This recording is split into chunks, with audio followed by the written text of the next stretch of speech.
Happy Fragrant Friday, fraghead.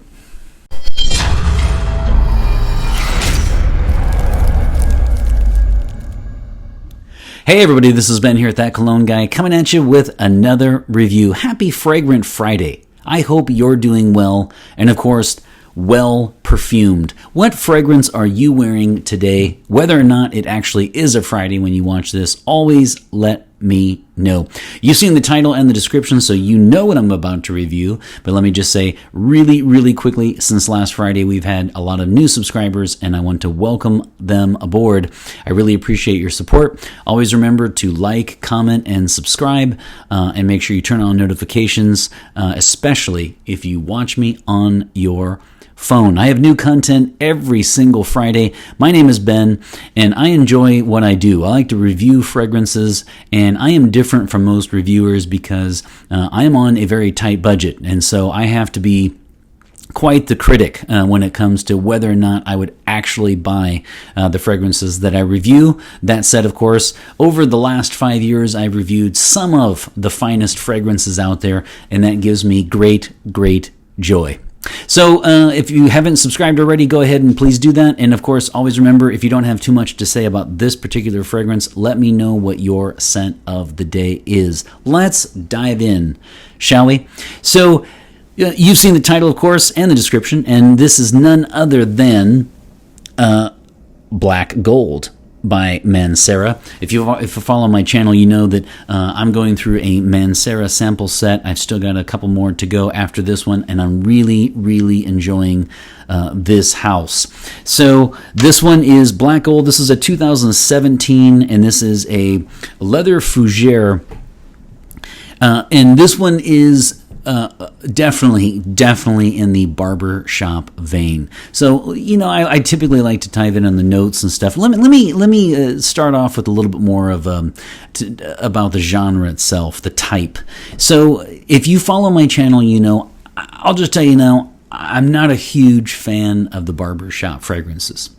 The barbershop fougères, this notion of, you know, lavender and violet and kind of, you know, feeling like you just walked out of I feel like I'm in a film noir, right? I feel like I'm in a 1940s film, and I'm a detective walking around, I'm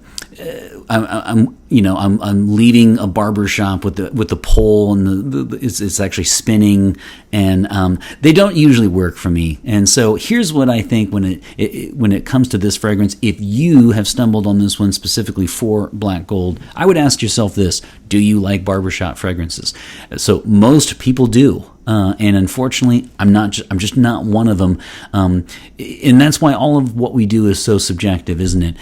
There are people right now, I can tell you, there are people right now who are saying, you mean to tell me you don't like barbershop fragrances, but you like Acqua di Gio?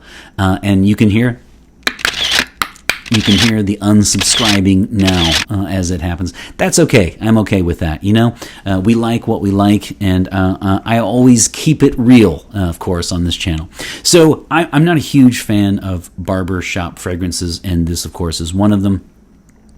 And so you should know that before we continue.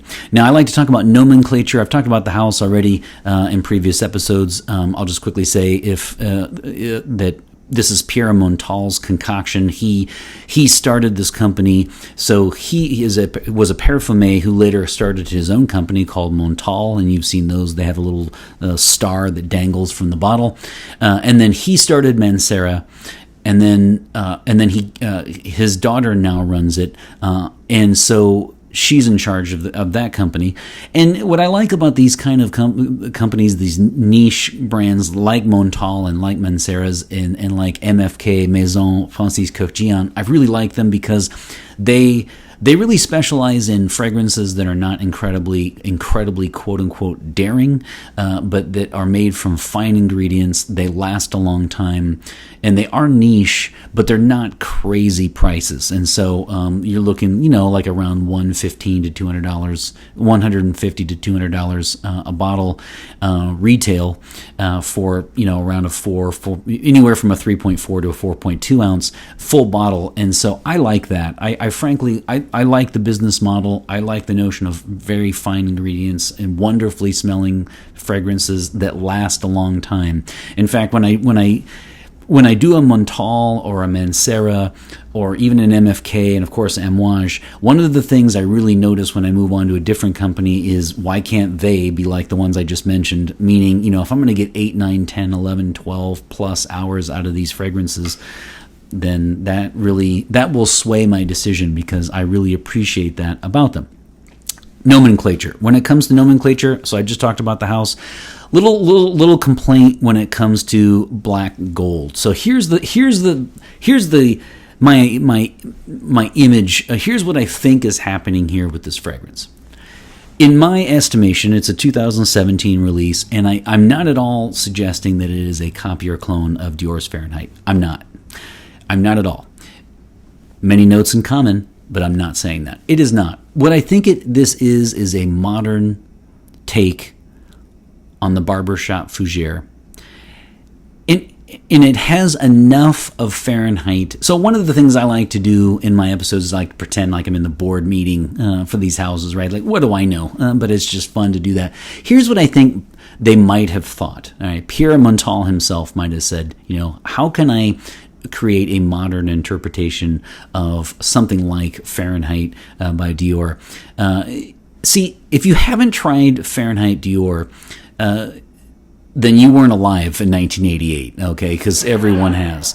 So I really grew to appreciate quite quickly once I wore Fahrenheit how phenomenal it is. So if you don't like how it smells on the strip, the tester strip in the department store, if you still do that, then make sure that you actually give it a wearing because I changed my mind instantly and I really appreciate that fragrance. It does have a petroleum vibe to it. So why do I keep going back to that? And I keep going back to that because this guy here, notice its name. And so if you don't know, black gold, wink, wink. So if you're not in the U.S., you might not know that black gold is the nickname for, you guessed it, petroleum. So you see, here's what I think happened. This fragrance seems to me like they were working towards something elegant, sophisticated, barbershop, and just a little nod, an homage to Fahrenheit. And I think that, of course, they called it black gold to remind the consumer of the connection to the petroleum-esque fragrance that is Dior Fahrenheit. That's my best attempt, okay? That's my best attempt. Other than that, I really don't understand the name because it doesn't have a strong petroleum note to it. I mean, so when you take violet and notes like leather, okay? So when you create with violet, leather, and other notes, you do get a petroleum smell, and clearly Dior Fahrenheit has that. This one does not. So I have to tell you, the name to me is odd because the name for a lot of people is going to conjure up the notion of petroleum, and I don't get that. Here's the thing that I get when I think of these types of fragrances. I have friends who wear fragrances like this, and they wear them because they smoke. And what they say is that this fragrance is like a blanket. This type of fragrance, is like a blanket, and it will cover and it will mask nicotine, and it will blend in well with cigarette smell, specifically, maybe pipes as well. I don't know, but specifically cigarettes. And so they wear something like Antaeus, right, or other fragrances in a similar vein here, so that it meshes and mixes and blends with the nicotine smell, so others don't know that they smoke. And that, to me, is the type of person I would associate with this fragrance. That's just me. The other person would be, of course, if you just outright absolutely love barbershop fragrances. So that's the nomenclature. Black gold is a little odd. It's a little odd. It's quirky, and it doesn't really fit the fragrance name, in my estimation. And hopefully, and maybe, as unlikely as it is, maybe it truly is a nod to the petroleum note in Fahrenheit Dior. See, this is why all 67 of you watch this channel. All right, so Let's get down to longevity, sillage, and projection. Actually, good news here. Very typical for this house. So par for course when it comes to this. These are EDPs, and they function and serve as such. I like that about them. So you're going to get, for longevity, again, you're going to get a work shift, definitely 8 hours plus. So again, if you are sneaking cigarettes during your break at work and you don't want people to know, well, then you could always, after a smoke, put on a couple sprays of this guy and it will mask it. It will definitely, it is a lavender violet leather blanket, so it's going to cover something, I'll tell you that right now.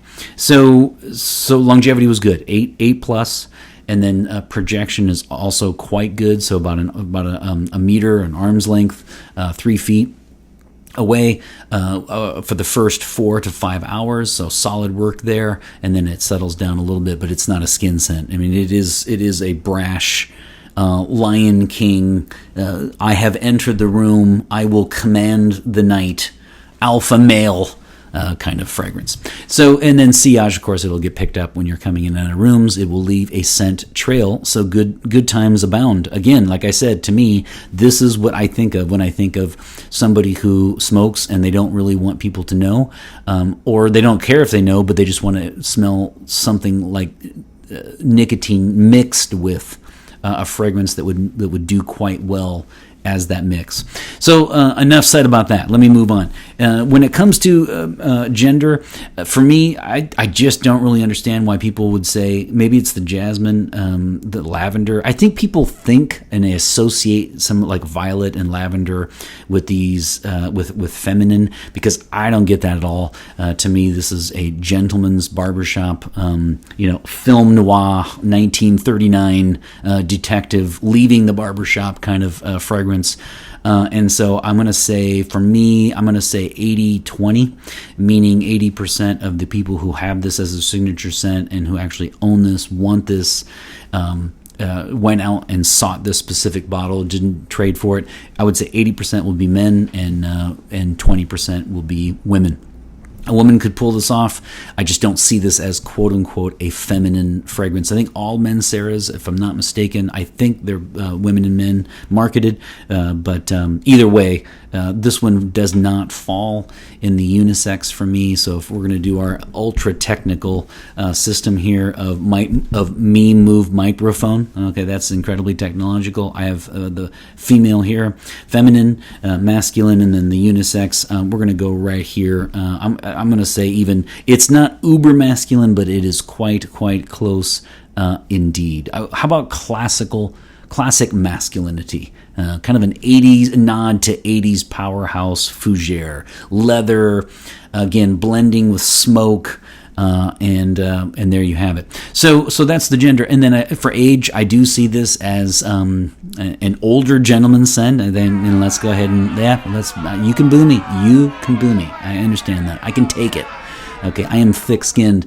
I'm going to say, to me, this is 40 and up. I just see a smoker, a guy 40 and up.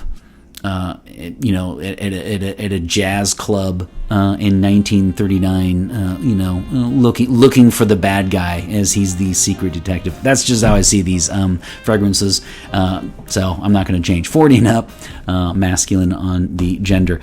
Now the season, of course, I actually thought this was going to be fall winter, which it is, but I did check, and it's actually, for a lot of you guys on Fragrantica, very, very popular in the spring. And I have to say, I would not have associated this with the spring. I see this more as a fall winter. Definitely for me, it's more of a being indoors, again, Christmas parties, Thanksgiving, I just, football season, Halloween. I see this very much as a fall, winter, but you guys also extended it out into the spring, and so there you have it. So just be careful, though, because, again, this is not for the timid. This is definitely not for the timid. It is a brash ode to the 80s powerhouses. So So that versatility for me personally is not going to be off the charts, but that depends on if you love if you love the barbershop fragrances, then you will think that this is highly versatile and you will wear it all the time. You could definitely wear this to work. Be careful, go easy on the trigger at work though, especially if you have meetings in behind closed doors, small rooms, small areas. And then, I mean, it's not a clubbing scent, of course, for me, but if you're going to head to the steakhouse and then to the jazz bar afterwards to sip on some Pinot Noir and listen to some contemporary jazz with perhaps a cigar, if you can do that, then you know what, by all means, grab something like this. And if you disagree with that, by the way, let me know. But that would be I wouldn't. If I went to a July wedding, outside, I wouldn't reach for something like this one. That's just my take on this. So I have had a lot of fun with this one this week.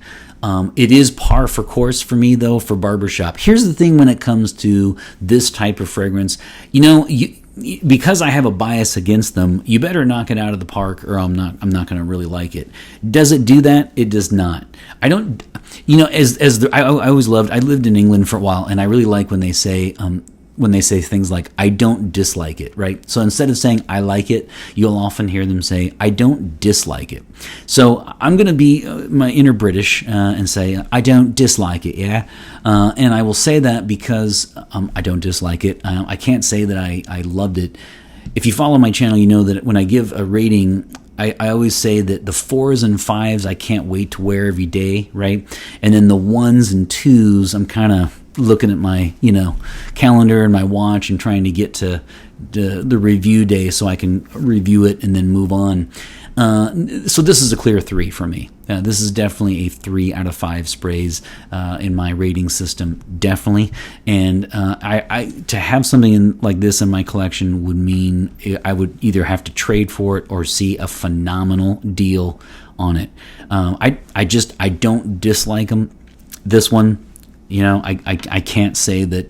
In fact, you can see here I still have a little juice left, and I usually do not when it comes to the samples. So I labored through a little bit this week, and I know, the boo birds are certainly coming out, but I did. It does well indoors and outdoors. I mean, it lasts long. It's a classic Mancera. It's a very well done, sophisticated, gentlemanly barbershop scent. So if you like that, go with it. So I'm going to go 3 out of 5 sprays, and I'm going to go 3 means, again, I may or may not have it in my collection, and as I said, I would really only have it if I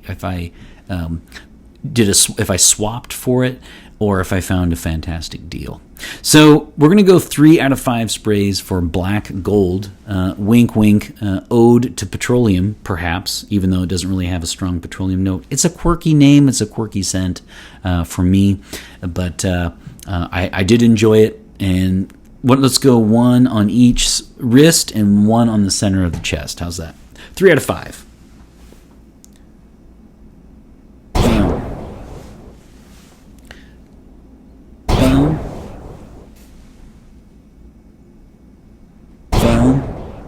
And I tell you what, if you love these kind of fragrances and you can't believe that I like Acqua di Gio, a freshie, and you find that abhorrent and you're it's offensive to your sensibilities, here's what I'll do. Just for you, just as a makeup, right? I'll give you a spray.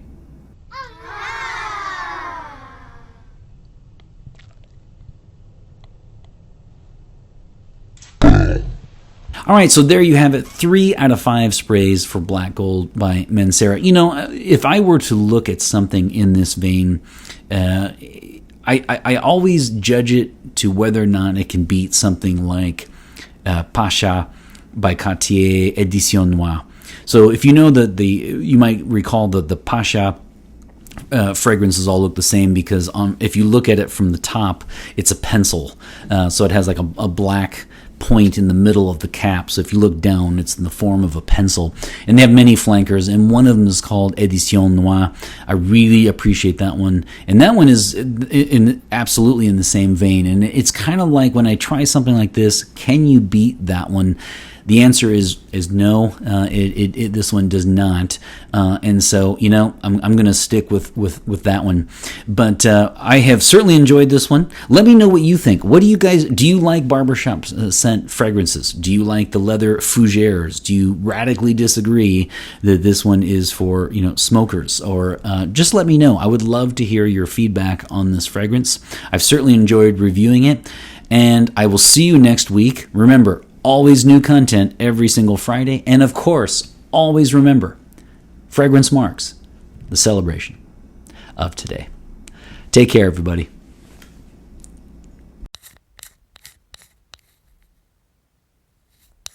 Fahrenheit Dior is very different for me because most fragrances for me, I don't believe you should quote unquote get used to something.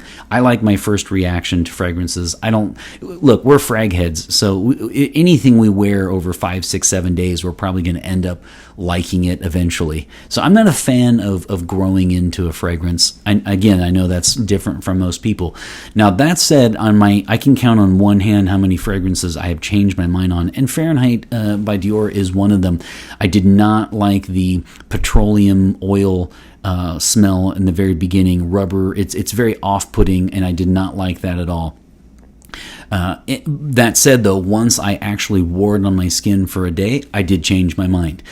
So I guess I should say I have a few fragrances that I've changed once from the smell and then actually wearing them on my skin and seeing how they interact. So